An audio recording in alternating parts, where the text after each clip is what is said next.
Like 0, 0, 0, 0, kalau misalnya kita taruh 1 di depannya, 0 ini akhirnya menjadi bernilai. Jadinya berapa? I don't know, 1 juta, 10 juta, 100 juta, 1 miliar. Tapi kalau misalnya nggak ada 1, si 0 ini hanya angka 0, hanya kosong.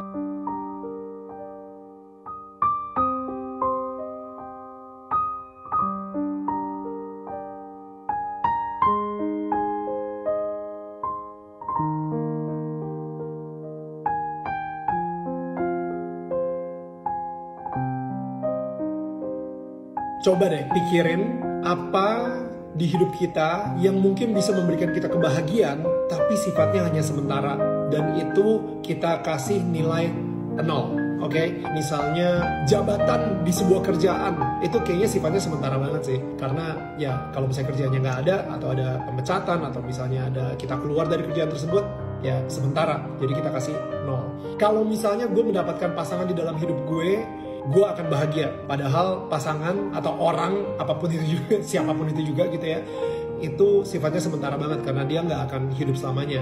Jadi 0. Uang, kalau misalnya gue bisa ngedapetin uang segini di dalam hidup gue akan bahagia. Well, uang, kekayaan itu juga sifatnya sementara, 0 juga.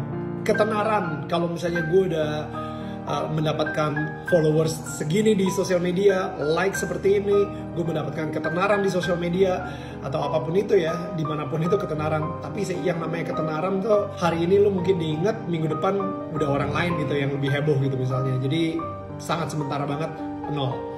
Now, semua achievement lo, semua orang-orang yang mungkin sifatnya nggak sementara, 0, 0, 0, 0, 0 gitu ya.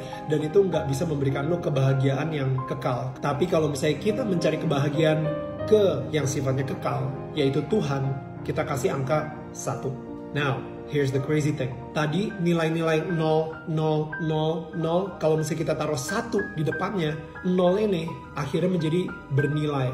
Jadinya berapa? I don't know, 1 juta, 10 juta, 100 juta, 1 miliar. Tapi kalau misalnya nggak ada 1, si 0 ini hanya angka 0, hanya kosong. Jadi itu dia kenapa gue percaya banget, cari dulu Tuhan. Segala sesuatunya akan bernilai setelah itu. Kita harus kasih yang kekal itu di depan, angka 1 tersebut. Baru yang 0 ini nanti akan ada value-nya dan hidup kita akan terasa lebih kaya. Well, mudah-mudahan ini bisa menguatkan seseorang. Kebetulan kalau misalnya lu nonton ini sampai habis, karena mungkin lu lagi mencari sesuatu dan ternyata selama ini sesuatu yang lu cari itu adalah Tuhan.